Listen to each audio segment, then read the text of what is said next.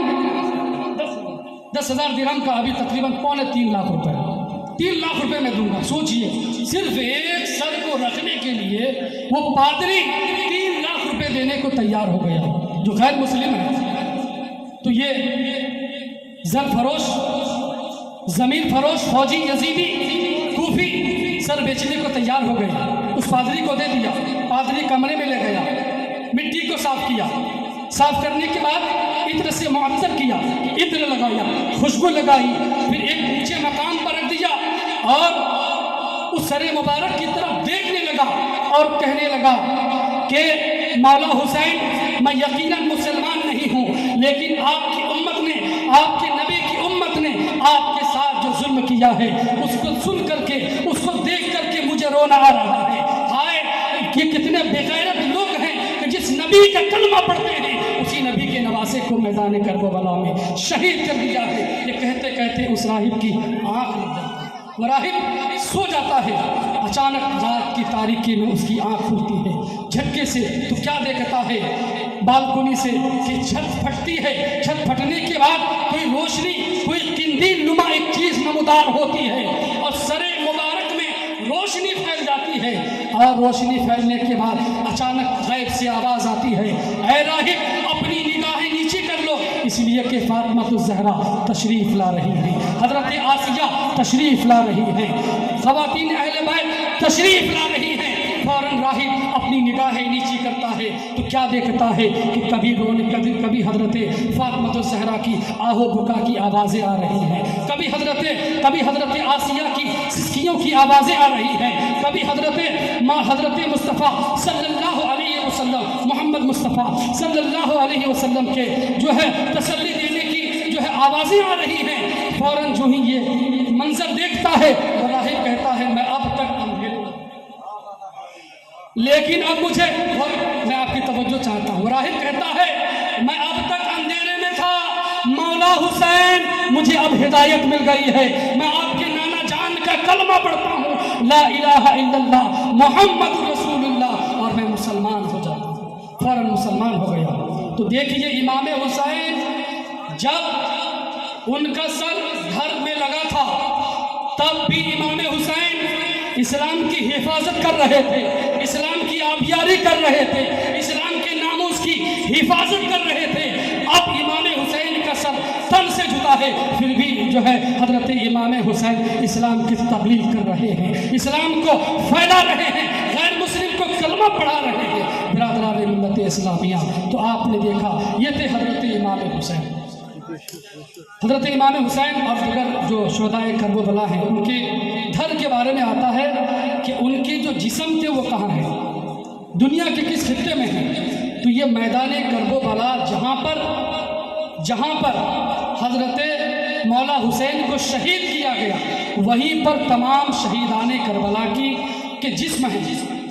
ابن سعد جو اس لشکر کا سپہ سالار تھا، یہ سعد بن وقاص کا وہ شہزادہ ہے، جس کے بارے میں امام بوصیری کہتے ہیں سعد سعید و زبیری و طلحۃ و ابن عبیدۃ و ابن عوف و عاصم القرظی، کہ یہ ان 10 صحابہ میں سے ہیں جن کو اللہ کے رسول نے جنت کی بشارت دی۔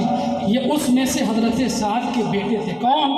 حضرت سعد ابن وقاص۔ سعد ابن وقاص یہ حضرت سعد کے بیٹے تھے، سعد ابن وقاص حضرت وقاص کے بیٹے تھے۔ سب سے پہلا تیر جو چلایا میدان کربلا میں یہی وہ ناہنجار تھا کہ جس میں جو ہے یہ صحابی رسول کا بیٹا ہو کر کے بھی سب سے پہلا تیر چلایا تھا۔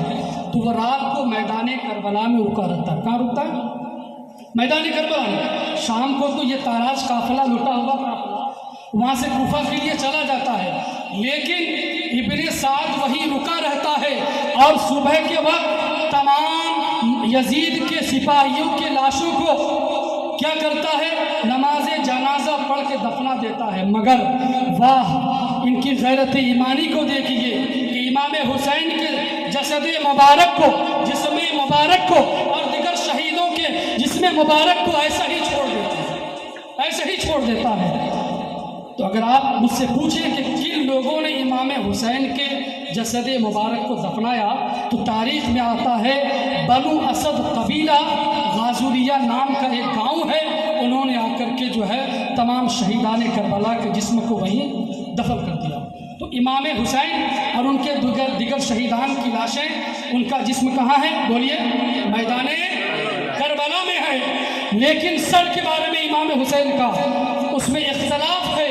کوئی کہتا ہے کہ دوبارہ جو ہے میدان کربلا میں دفن کر دیا گیا لا کر ملک شام سے، کوئی کہتا ہے کہ وہ ملک مصر میں ہے، کوئی کہتا ہے کہ وہ جنت البقیع میں ہے، لیکن 2 روایتیں زیادہ مشہور ہیں کہ وہ ملک مصر میں ہے۔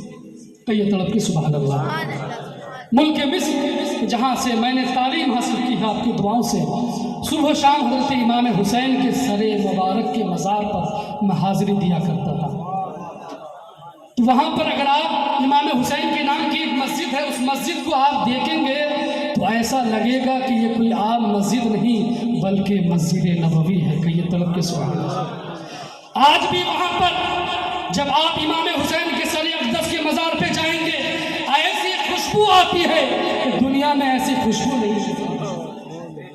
تو برادران ملت اسلامیہ، جب امام حسین کے سر مبارک کو یزید پلید کے دربار میں رکھ دیا گیا، یزید خوشیاں منا رہا تھا، یزید کی لشکری اپنے بہادری کے یزید کے قصے سنا رہا تھا کہ میں نے امام حسین کے بیٹے علی اکبر کو ایسے شہید کیا، علی اصغر کو ایسے شہید کیا، عباس علم بردار کو ایسے شہید کیا، اپنے قصے، اپنی بہادری و شجاعت کے قصے سنا رہا تھا۔ اور یہاں پر یزید جو ہے کیا کیا؟ حضرت امام حسین کے جو ہے پھر جو ہے سر کو جو ہے گستاخی جو ہے کرنے لگا۔ ان کے سر کو ایک چاقو سے، بتایا گیا تاریخ میں آتا ہے، ان کے چاقو سے اس کو جو ہے کیا کرنے لگا، اس کو حرکت دینے لگا۔ وہاں بھی ایک صحابی رسول تھے، انہوں نے کہا اے حسین، اے یزید، تم یہ حسین ابن علی کے لبھائے مبارک میں کیا کر رہے ہو؟ ان لبھائے مبارک کو ہم نے حضرت محمد مصطفیٰ صلی اللہ علیہ وسلم کو بوسہ لیتے دیکھا ہے۔ لیکن یزید نے ان گستاخیوں کو درکنار کر دیا۔ اس کے باوجود یزید کے بارے میں آتا ہے کہ یزید نے حضرت امام زین العابدین سے کہا اے زین العابدین، جو کچھ ہونا تھا ہو گیا، اب آپ جو کہیں گے ہم آپ کی بات مانیں گے۔ تاریخ بڑی لمبی ہے، میں شارٹ کٹ میں آپ کو بتا رہا ہوں کہ حضرت زین العابدین سے کہا، زین العابدین چونکہ بیمار تھے، چلنے پھرنے کی سکت بھی نہ تھی، ان سے کہا کہ آپ کیا چاہتے ہیں؟ حضرت زین العابدین نے کہا کہ میری 3 شرطیں ہیں۔ کتنی؟ 3 شرطیں ہیں۔ سب سے پہلی شرط یہ ہے کہ ہمارے جو ساز و سامان جو تم نے لوٹا ہے وہ ہمیں واپس چاہیے۔ یزید نے کہا کہ تمہارے ساز و سامان کیا تھے؟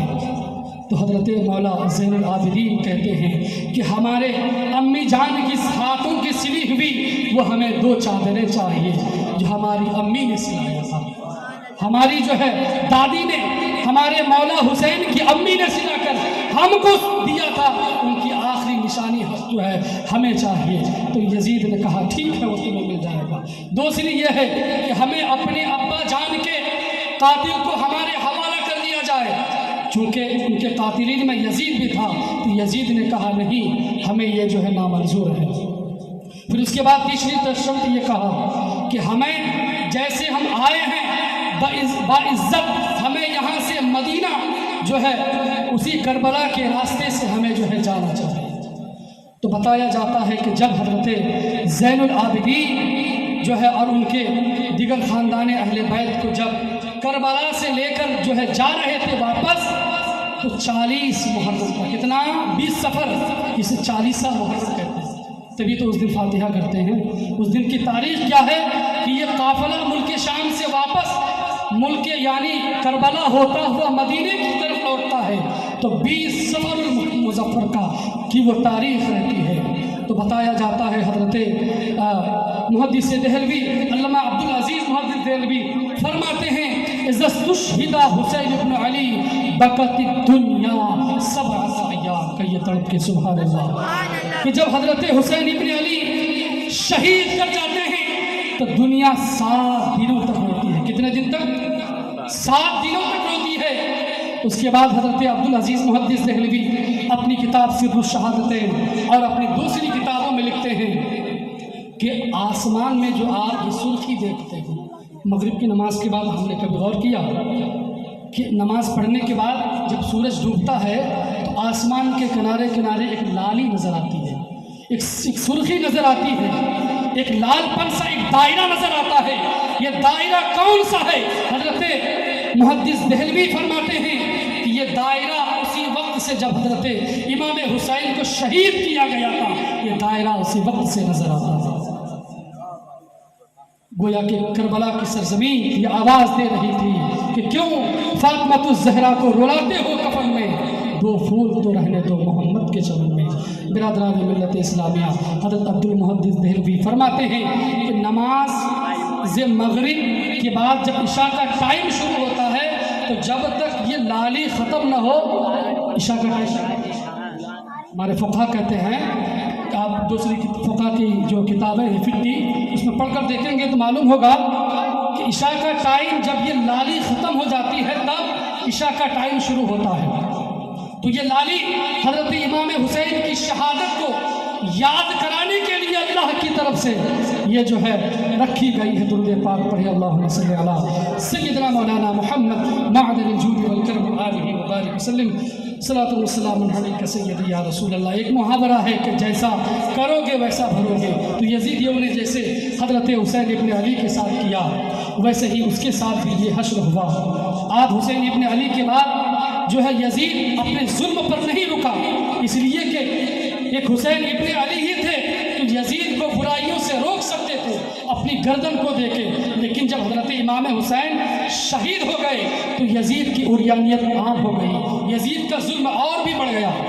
یزید خانہ کعبہ میں اس سے پہلے مدینہ میں بھی حملہ کروایا اور مکہ میں بھی توپوں کے ذریعہ اسی یزید نے حملہ کروایا، اور اسی حملے کے درمیان اسی یزید کی موت کی خبر آ جاتی ہے۔ تو برادران ملت اسلامیہ تقریباً 61 ہجری کو حضرت امام حسین کی شہادت ہوتی ہے، اور حضرت زین العابدین کے بارے میں آتا ہے کہ حضرت زین العابدین 95 سال کی عمر تک زندہ رہے۔ آپ خاندان اہل بیت کے اکیلے اکلوتے چشم و چراغ تھے کہ جتنے سادات نظر آتے ہیں آج انہی کی نسل سے ہیں۔ تو صرف حضرت امام زین العابدین صرف جو ہے وہ زندہ رہ گئے تھے، تو آپ نے ایک جو ہے گوشہ نشینی اختیار کر لیا تھا۔ حضرت ایوب علیہ السلام کی طرح آپ نے ایک کٹیا کو بنا لیا تھا۔ آپ سے جو ہے لوگ کہا کرتے تھے، اے حضرت زین العابدین آپ اتنی آہو بکا کیوں کرتے ہیں، آپ اتنا کیوں روتے ہیں؟ تو حضرت زین العابدین فرمایا کرتے تھے کہ حضرت ایوب سے ایک یوسف کو چھین لیا گیا تھا، اور یہاں تو میرے کئی یوسف کو چھین لیا گیا، میں کیوں نہ روں؟ ان کے بارے میں آتا ہے کہ جب آپ گوشت کی دکان سے گزرتے تو گوشت والا گوشت کی دکان میں کپڑا ڈال دیتا، اس سے کہا گیا کہ بھئی آپ کپڑا کیوں ڈال دیتے ہو؟ تو کہتے کہ جب حضرت زین العابدین گوشت کی دکان کو دیکھتے تو میدان کربلا کے اس منظر کو وہ یاد کرتے کہ جس میں حضرت امام حسین اور ان کے رفقا کو، ان کے جو ہے ساتھیوں کو شہید کر دیا گیا تھا، اس لیے میں گوشت کی دکان میں جو ہے کپڑا ڈال دیا۔ برادران ملت اسلامیہ، یقیناً آج کی یہ محفل پاک جو ہمارا منعقد کر رہے ہیں امام حسین کی یاد میں ہیں۔ یقیناً امام حسین نے اپنی گردن کو دے دیا، دنیا والے یہ سمجھتے رہے کہ امام حسین شکست پا گئے، امام حسین کا لشکر جو ہے، امام حسین جو ہے شکست پا گئے اور یزیدی جیت گئے۔ نہیں میرے پیارے، رہتی دنیا تک مومنین کی روحیں، مومنین کی روحیں، مسلمانوں کی جو ہے یہ صدائیں آ رہی ہے اور مومن مومنات کی یہ آوازیں آ رہی ہیں کہ یہ حضرت حسین، امام حسین نے یقیناً اپنے سر کو دے دیا، لیکن جو ہے امام حسین فاتح رہے، امام حسین کامیاب رہے، امام حسین لشکر کو جو ہے میدان کو جیت کر آئے، اور یزید جو ہے یقیناً میدان کو جیت گیا تھا، لیکن جو ہے حقیقت میں وہ جو ہے میدان کو ہارتا ہوا۔ درود پاک پڑھیں، اللہم صلی علی سیدنا مولانا محمد معدن الجود والکرم وآلہ وبارک وسلم، صلاۃ و سلام علیکہ سیدی یا رسول اللہ۔ میرے بات کرتے ہیں شکیل عارفی صاحب آ گئے، سونے چلے گئے، خواب غفلت میں ہے۔ درود پاک پڑھیں، اللہم صلی علی سیدنا مولانا محمد معدن الجود والکرم وآلہ وبارک وسلم، صلاۃ و سلام علیکہ سیدی یا رسول اللہ، صلاۃ و سلام علیکہ سیدی یا حبیب اللہ صلی اللہ تعالیٰ علیہ وسلم۔ یقیناً عزیزان ملت اسلامیہ، حضرت امام حسین نے میدان کربلا میں اپنی گردن کو دے کر یہ ثابت کر دیا کہ لوگوں، جب تمہارے سامنے یہ کربلا تو کیا قیامت تک ہزاروں کربلے آ سکتے ہیں، اگر ایسا سچویشن آئے تو تم اپنی گردنوں کو دے دینا، لیکن اس جو ہے اس دین کو، جس کو کہ میرے نبی نے جس دین کو جو ہے پھیلایا ہے، جس کی میں نے آبیاری کی ہے، اس دین کو کبھی فروخت نہ کرنا، اس دین کو کبھی جو ہے ظالموں کے ہاتھ میں فروخت نہ کرنا۔ ہاں، کچھ لوگ امام حسین پر اعتراض کرتے ہیں کہ امام حسین میدان کربلا میں اپنی کرامت بھی تو دکھا سکتے تھے، اپنی کرامت بھی دکھا سکتے تھے۔ چھوٹے سے چھوٹے ولی ہیں، حضرت جو ہے صابر پاک ہیں، حضرت مخدوم پاک ہیں، حضرت غوث پاک ہیں، حضرت خواجہ اجمیری ہیں، ان کی کرامتوں سے کتابیں بھری پڑی ہیں۔ تو حضرت رسول پاک کے نواسے حضرت حسین بھی تو اپنی کرامت دکھا سکتے تھے، اور جب ان پر پانی بند کیا گیا تو وہ اللہ کی بارگاہ میں دعا کرتے تو یقیناً بارش ہو جاتی، وہ پانی پی لیتے اور سارے لشکر کو وہ تہو بھاڑا کر ختم کر دیتے، لیکن کیوں نہیں کیا؟ تو سنو میرے پیارے، اس کا پہلا جواب یہ ہے کہ جب میرے رسول پاک یہ حضرت جو ہے حسین پاک نہیں کر سکے، یا حضور صلی اللہ علیہ وسلم نہیں کر سکے، تو اللہ تبارک و تعالیٰ بھی تو کر سکتا تھا۔ کہ اللہ کی قوت میں کسی کو یہ شک ہو سکتا ہے؟ کوئی یہ کہہ سکتا ہے کہ اللہ بارش نہیں برسا سکتا تھا؟ یا حضرت رسول پاک کے نواسے حضرت امام حسین اگر نہر فرات کو کہتے ہیں نہر فرات، تمہارا سارا پانی سوکھ لیا جائے تو یقیناً پانی سوکھ لیتا، پانی سوکھ جاتا، لیکن امام حسین نے نہیں کہا، اس لیے کہ قیامت تک آنے والے لوگوں کے لیے یہ درس ان کو مل گیا کہ اگر ایسا سچویشن آئے تو تم جو ہے اپنی جان دے کر کے، اپنی مان دے کر کے اس کا مقابلہ کرنا، بلکہ کرامت دکھا کر نہیں۔ اگر امام حسین کرامت دکھا دیتے تو جو ہے آج مومن، آج جو ہے لوگ کہتے، آج مسلمان کہتے، اگر وہ گھڑی واپس آتی وہ کہتے کہ امام حسین رسول کے نواسے تھے، اس لیے انہوں نے جو ہے کرامت دکھائی اور جو ہے میدان کربلا کو جیت گئے، تو وہ رسول کے نواسے تھے۔ تو برادران ملت اسلامی، یقیناً کہنے کو تو بہت ہے، مولا کریم کی بارگاہ میں دعا ہے ان تمام کہی ہوئی باتوں پر ہمیں اور آپ کو عمل کی توفیق عطا فرمائے۔